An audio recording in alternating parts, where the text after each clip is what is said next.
एक बड़ा खतरा मंडरा रहा है। भारत और दुनिया में जलवायु परिवर्तन। धरती गर्म हो रही है, बर्फ पिघल रही है, समुद्र का स्तर बढ़ रहा है। बाढ़ और सूखे जैसी आफतें अब ज्यादा आने लगी हैं और खतरनाक होती जा रही हैं। यही सच्चाई है जलवायु परिवर्तन की, एक वैश्विक संकट जिसके लिए तुरंत कदम उठाने की जरूरत है।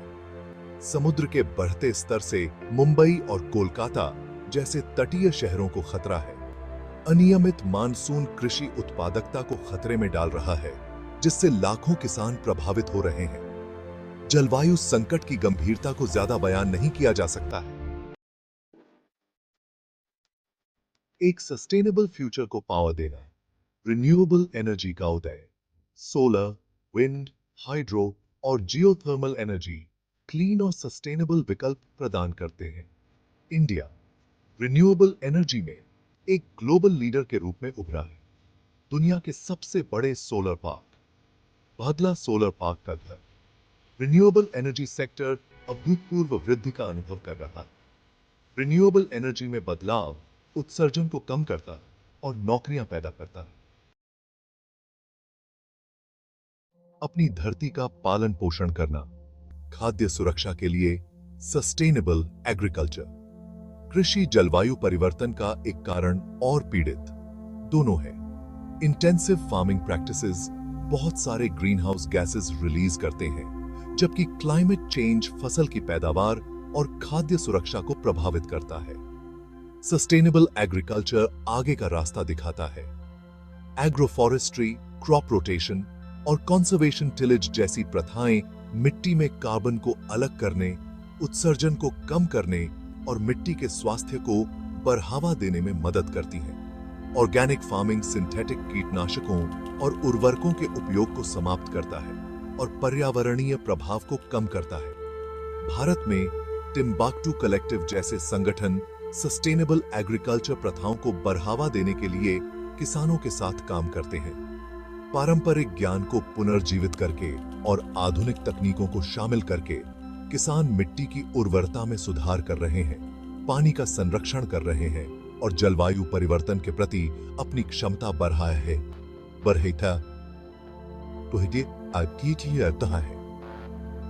विश्व स्तर पर रिजेनरेटिव एग्रीकल्चर की ओर एक बढ़ता हुआ आंदोलन है, जो मिट्टी के स्वास्थ्य और जैव विविधता को बहाल करने पर केंद्रित है।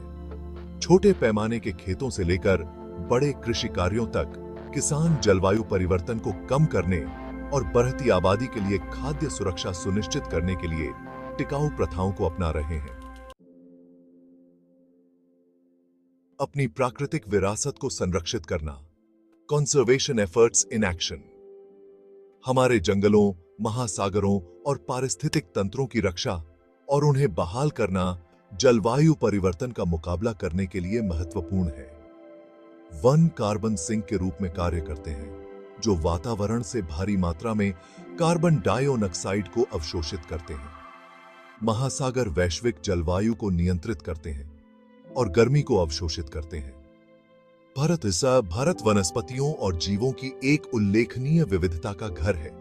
प्रोजेक्ट टाइगर पहल जैसे संरक्षण प्रयास बंगाल टाइगर जैसी लुप्त प्राय प्रजातियों की रक्षा करने में सहायक रहे हैं। समुदाय आधारित संरक्षण कार्यक्रम स्थानीय समुदायों को उनके प्राकृतिक संसाधनों के प्रबंधन और सुरक्षा के लिए सशक्त बनाते हैं।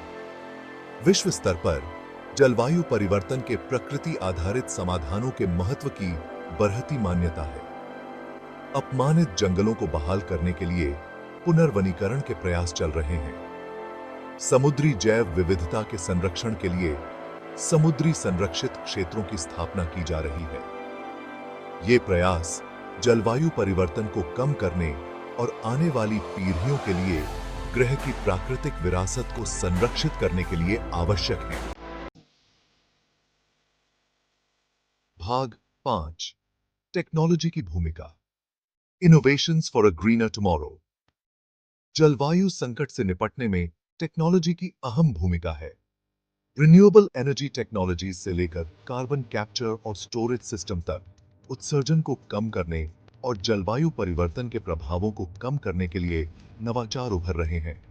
भारत क्लीन टेक्नोलॉजीज को विकसित करने और लागू करने में सबसे आगे है। देश सोलर पैनल्स और विंड टर्बाइन्स का एक प्रमुख निर्माता है। इलेक्ट्रिक व्हीकल्स लोकप्रियता हासिल कर रहे हैं, जो सरकारी प्रोत्साहन और उपभोक्ता मांग से प्रेरित हैं। विश्व स्तर पर बैटरी भंडारण, ग्रीन हाइड्रोजन और कार्बन कैप्चर जैसे क्षेत्रों में अनुसंधान और विकास तेजी से आगे बेरायच रहा है। इन तकनीकी सफलताओं में लो कार्बन इकोनॉमी में परिवर्तन को तेज करने की क्षमता है। हालांकि टेक्नोलॉजी कोई जादुई उपाय नहीं है। यह सुनिश्चित करना आवश्यक है कि तकनीकी समाधानों को न्याय संगत तरीके से तैनात किया जाए, संभावित सामाजिक और आर्थिक असमानताओं को संबोधित किया जाए। भाग 6 है एक वैश्विक अनिवार्यता, international cooperation for climate action. जलवायु संकट से निपटने के लिए वैश्विक सहयोग और समन्वित कार्रवाई की आवश्यकता है। पेरिस समझौता, जो 15 में अपनाया गया था, अंतर्राष्ट्रीय जलवायु कार्रवाई के लिए एक रूपरेखा प्रदान करता है। समझौते के तहत देशों ने ग्लोबल वार्मिंग को पूर्व औद्योगिक स्तरों से 2 डिग्री सेल्सियस से नीचे अच्छी तरह से सीमित करने के लिए प्रतिबद्धता जताई है। वृद्धि को 1.5 डिग्री सेल्सियस तक सीमित करने के प्रयासों के साथ समझौता अनुकूलन, वित्त और प्रौद्योगिकी हस्तांतरण के महत्व पर भी जोर देता है। ज्ञान, सर्वोत्तम प्रथाओं और तकनीकों को साझा करने के लिए अंतर्राष्ट्रीय सहयोग आवश्यक है। विकसित देशों की जिम्मेदारी है कि वे विकासशील देशों को जलवायु परिवर्तन को कम करने और उसके अनुकूल ढालने के उनके प्रयासों में सहायता करें। जलवायु संकट राष्ट्रीय सीमाओं से परे है। यह एक वैश्विक चुनौती है जिसके लिए एक वैश्विक प्रतिक्रिया की आवश्यकता है, जो एकजुटता, समानता और वर्तमान और भविष्य की पीढ़ियों के लिए ग्रह की रक्षा के लिए एक साझा प्रतिबद्धता पर आधारित है। भाग 7, व्यक्तिगत क्रियाएं, सामूहिक प्रभाव। Every step makes a difference. जबकि अंतरराष्ट्रीय समझौते और सरकारी नीतियां महत्वपूर्ण हैं, व्यक्तिगत कार्य भी जलवायु संकट से निपटने में महत्वपूर्ण भूमिका निभाते हैं। अपने कार्बन पदचिह्न को कम करने के लिए हम जो भी कदम उठाते हैं, वह सामूहिक प्रयास में योगदान देता है। हमारे दैनिक जीवन में साधारण बदलाव से फर्क पड़ सकता है। पब्लिक ट्रांसपोर्टेशन का उपयोग करना, साइकिल चलाना या गाड़ी चलाने के बजाय पैदल चलने से उत्सर्जन कम होता है। ऊर्जा कुशल उपकरणों का उपयोग करके घर पर ऊर्जा की बचत करना और पानी की खपत कम करने से संसाधनों का संरक्षण करने में मदद मिलती है। सचेत उपभोक्ता विकल्प बनाना, जैसे कि टिकाऊ उत्पादों को चुनना, स्थानीय व्यवसायों का समर्थन करना और मांस की खपत कम करने से भी सकारात्मक प्रभाव पड़ सकता है। अपने उपभोग के तरीकों के प्रति सचेत रहकर हम अपने पर्यावरणीय पदचिह्न को कम कर सकते हैं। प्रत्येक व्यक्तिगत क्रिया, चाहे वह कितनी भी छोटी क्यों न हो, जलवायु परिवर्तन से निपटने के सामूहिक प्रयास में योगदान करती है। टिकाऊ विकल्पों को अपने दैनिक जीवन का हिस्सा बनाकर हम समाधान का हिस्सा बनते हैं। हिस्सा बढ़ती थी। भाग 8, समुदाय की शक्ति, uniting for a sustainable future. जलवायु संकट से निपटना केवल व्यक्तिगत कार्यों के बारे में नहीं है, यह सामूहिक कार्रवाई के बारे में है। जब समुदाय एक साथ आते हैं, तो वे परिवर्तन के लिए एक शक्तिशाली शक्ति बना सकते हैं। समुदाय आधारित पहल, जैसे कि सामुदायिक उद्यान, रिन्यूएबल एनर्जी सहकारी समितियां और टिकाऊ परिवहन कार्यक्रम, व्यक्तियों को सामूहिक कार्रवाई करने के लिए सशक्त बनाना। एक साथ काम करके समुदाय अपने पर्यावरणीय प्रभाव को कम कर सकते हैं। जलवायु परिवर्तन के लिए लचीलापन का निर्माण और एक अधिक टिकाऊ भविष्य का निर्माण। स्थानीय सरकारें भी समुदायों को जोड़ने और स्थायी प्रथाओं को बढ़ावा देने में महत्वपूर्ण भूमिका निभाती हैं।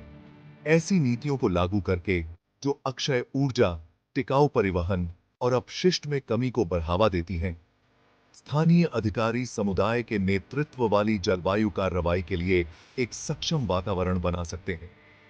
समुदाय की शक्ति लोगों को एक साथ लाने, ज्ञान साझा करने और कार्रवाई को प्रेरित करने की उसकी क्षमता में निहित है।